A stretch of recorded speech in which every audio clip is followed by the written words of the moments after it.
Hello friends, রুবিস কুকারিতে আপনাদের সকলকে স্বাগত।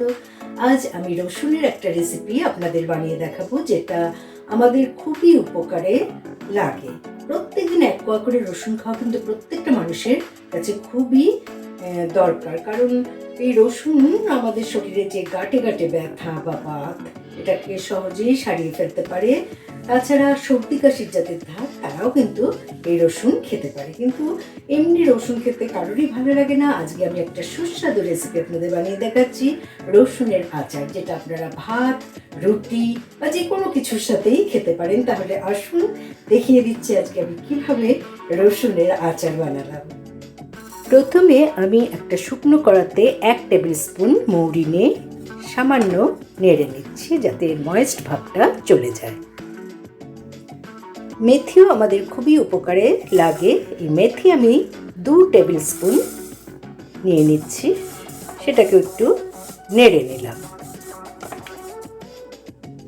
নিলাম 3 টেবিল স্পুন কালো সর্ষে,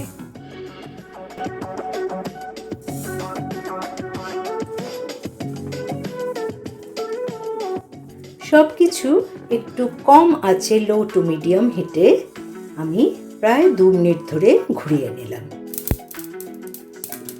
যখন এই সর্ষে দানাগুলো একটু ফুটতে শুরু করবে, আমি গ্যাস ফ্লেম অফ করে দিলাম এবং ঠান্ডা হতে দিলাম।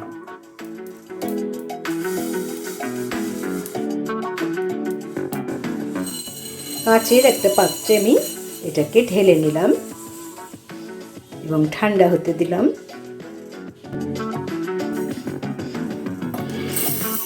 একটা মিক্সিং বলে এই মশলাগুলো নিয়ে নিলাম এবং সামান্য গ্রাইন্ড করে নেব, যাতে খুব মিহি না হয়, একটু দানা দানা থাকে। দেখুন টেক্সচারটা খানিকটা এরকম হবে। একদম পাউডার করে নেবেন না, আধ ভাঙা করে নেবেন।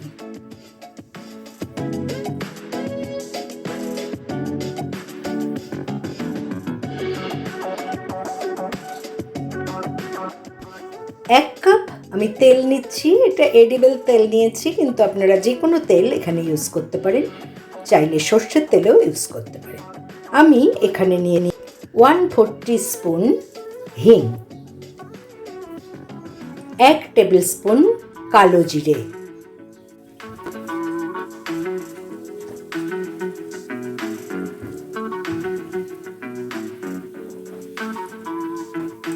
হিং আর কালো জিরের যখন সুন্দর একটা গন্ধ বেরোবে, তখন আমি এই হাফ করে কেটে রাখা রসুনগুলো দিয়ে দিলাম।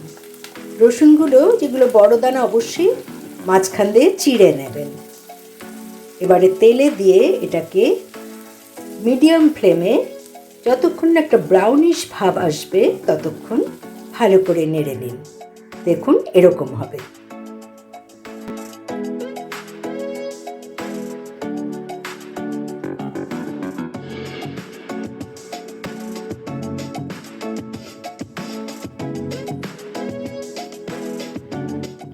প্রায় 3 মিনিট আমি লো ফ্লেমে এরকমভাবে ভেজে নিয়ে, তারপরে আমি এখানে মেথি, মৌরি আর সর্ষের যে গুঁড়ো বানিয়ে রেখেছিলাম, সেটা মিক্সড করে দিলাম এবং লো ফ্লেমেই এটাকে একটু সামান্য 1 মিনিটের মতো নেড়ে নিয়ে আমি এতে লঙ্কার গুঁড়ো অ্যাড করেছি 2 টেবিল স্পুন।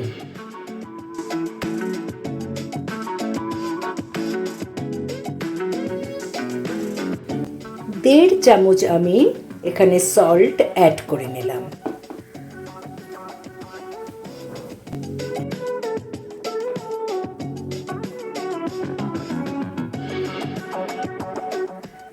এক টিস্পুন হলুদ গুঁড়ো দিয়ে দিলাম, রংটাও খুব সুন্দর হবে তাতে।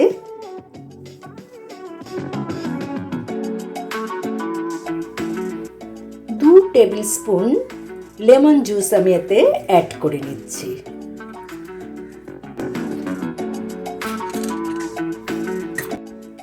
ভিনেগার প্রিজারভেটিভ হিসাবে এটা ইউজ করা উচিত, অনেক দিন এটা তাতে ভালো থাকে। আমি 2 টেবিল স্পুন অ্যাড করে নিচ্ছি।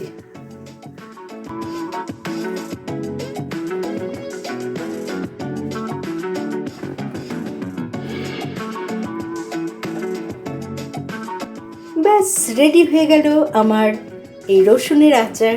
আমি একটা কাচের পাত্রে এটাকে ঢেলে নিচ্ছি এবং দীর্ঘদিন আপনারা ভাতের পাতে বা রুটির পাতে এই সুস্বাদু রসুনের আচার খেতে পারেন। এটা যেমন উপকারী তেমনি দেখতেও দেখুন কত সুন্দর হয়েছে, তাছাড়া খেতেও সুস্বাদু। তা এই কম পরিশ্রমের রেসিপি যদি আপনাদের ভালো লেগে থাকে তাহলে অবশ্যই আপনারা আমার চ্যানেলে লাইক করুন, কমেন্ট করুন এবং শেয়ার করুন। নতুন বন্ধুদের সাবস্ক্রাইব করার অনুরোধ রইল। পাশের বেল বোতামে অবশ্যই প্রেস করতে ভুলবেন না, তাতে যখন আমি কোনো রান্নার নতুন রেসিপি শেয়ার করবো তার নোটিফিকেশন সহজেই আপনাদের কাছে পৌঁছে যাবে। তাহলে ভালো থাকুন, সুস্থ থাকুন।